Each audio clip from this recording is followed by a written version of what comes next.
Hello, this is Wisdom Hunter, talking again about solo gameplay for D&D RPG on Roll20. So, this video is going to talk about maps. Maps are going to be very important on Roll20 because you're going to have tokens, you're going to have things you want to do, and you're going to be moving them around the screen. So having maps is going to be a really interesting part of the solo gameplay. Now, it is difficult to actually create maps. You got to know what you're going to create and then create it, and it takes time. So what I'm going to say is you're going to really need to find maps and develop a stockpile of maps in your computer and then upload them to Roll20. And in the file name that you upload, include the word map. So if it's a map of a caravan or a road, just title it Map Road 1 or Map Road 2, Map Road 3. So if you need a road, you just search in Roll20 for road, and then you'll get a list of maps and just choose one of them and throw them on there and go with the game. So you're going to need a stockpile of maps.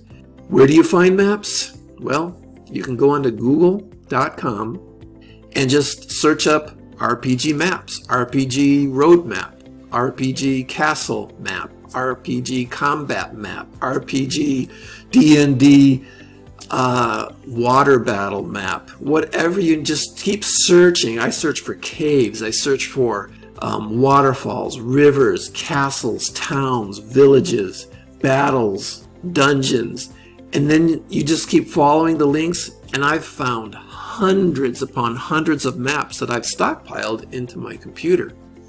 And then when I need them, I just grab it, upload it to Roll20, put it on there, and I'm ready to go. So you have to develop this stockpile of maps, and there's so many maps available for free on the internet. Just file them, just computer them, just put them right into your computer, have them ready to go. I'm also part of a Discord for Forgotten Adventures.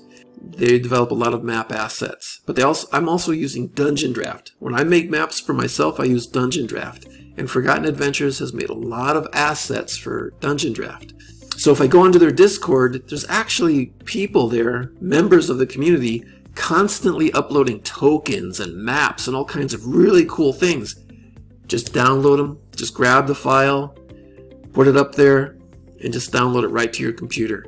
And I have tons of tokens, tons of beautiful tokens and maps just from that Discord, community for Forgotten Adventures. It's awesome. And so let me show you here some of the maps I've created myself. So here you see some of the maps I've created on the fly for myself using Dungeon Draft. Up here to the left is just this arroyo, this dry riverbed that goes through the desert. I really needed something just for the players to go through the desert in one of my campaigns. And I didn't see many maps for that on the internet. So sometimes the internet doesn't have what you really need.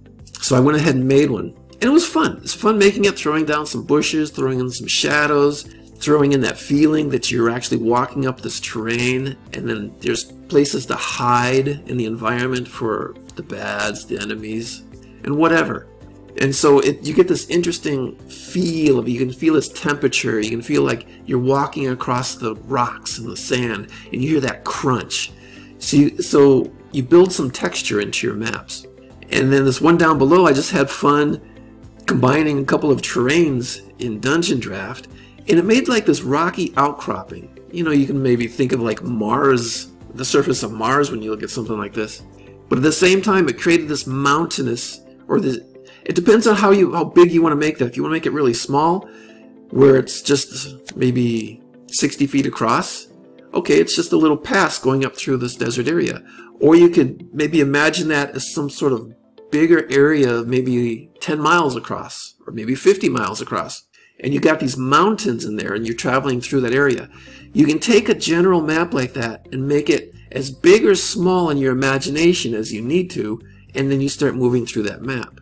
So it's good to have these general type of maps that show terrain, and then you can make it as big or as small as you need to in your own imagination. You just change the grid lines in Roll20 and then start moving your tokens around it.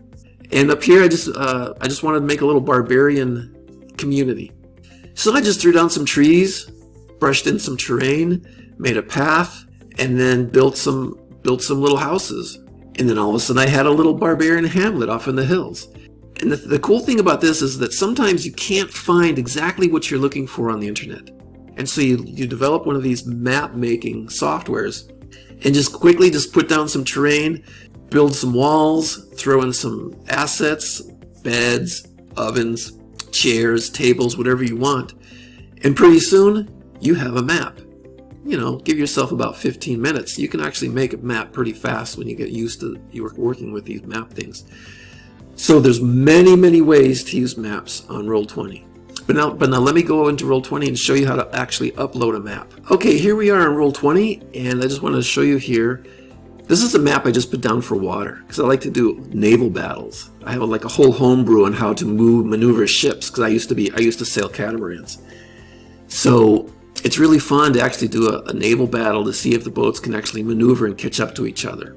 And so all I needed was a map of water. So I found a map of water on the internet, uploaded it, and then just put my boat tokens and started moving my boat tokens around for the battle. So, but if you want to actually upload a map onto Roll20, you come up here to the art library, open that, and I'll show you just fast. If I put in map, you'll see a list of maps that I just have up there right now. Map path through the forest, map path of a river, a map of a quick building. So there's just some quick maps that I put in there. And then I've got maps of different areas of worlds that I can travel through. And let's say I wanted to just look for a river. Type in river, and I've got a couple of different river options up here that you can see, and assets that I can use to actually build a river. And if I just want a picture of a river, let's say I just wanted a picture of a river. Oh, before I put that out there, I want to go to the map layer. So let's say I just wanted to put that out there and show that up. So there, you can actually see a map behind what you're looking for of where you're traveling through. And then you can actually move your tokens along pictures like this, which is kind of cool, because if you have a boat going up there, you're going around, you can actually see where your characters are going on that picture. So you can actually use pictures as a map too.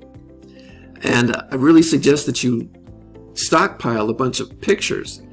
I've got pictures of animals, of rivers, of waterfalls. Let's see if I got any frogs. Yeah. So if you're going through the forest, let's see. If you're going through the forest and you want to get that feel for something a frog, throw up a frog picture for yourself so you can actually immerse yourself in the story. Throw up a frog and say you're walking along and you see this. It really helps you get in touch with where you're traveling. As you're solo playing, it's good to have these little pictures to kind of get your mind immersed in the situation. So you feel like you're really walking through this hot and humid tropical forest with these winding rivers going through. So you get these pictures and these maps that you can actually, like if I grab, let's say I'll just grab one of these little tokens down here. And you can actually, imagine your token moving along that river. See what I'm doing there? I'm moving the token along the river. So it's not really a map, it's just a picture, which is kind of cool. So if you wanted to upload anything, it's easy to upload. You just come up here, you go to My Library, and you click on Upload, search for a file in your computer, upload it, and it's ready to go. But I would suggest giving the names of those files something that you're going to actually want to look for. So if you're going to look for a mountain cave, call the file Mountain Cave. And then give it numbers, Mountain Cave 1, Mountain Cave 2, Mountain Cave 3, Mountain Cave 4. So you get a different list and a variety of mountain caves. So that's basically it. Stockpile maps, use pictures, make your own, have fun, but have what you need when you need it. And also if you're running an adventure, sometimes you can just copy a picture right out of the books, right out of the adventures as an image, and then go ahead and just upload that straight to Roll20. And then start working with it. For example, over here, you'll see that map. That's a map that I just went ahead and just screen captured the image of that PDF file that I had in my computer. Just screen capture that image, make a file of it, and then you can move that picture right into Roll20, and then you can move your tokens around it.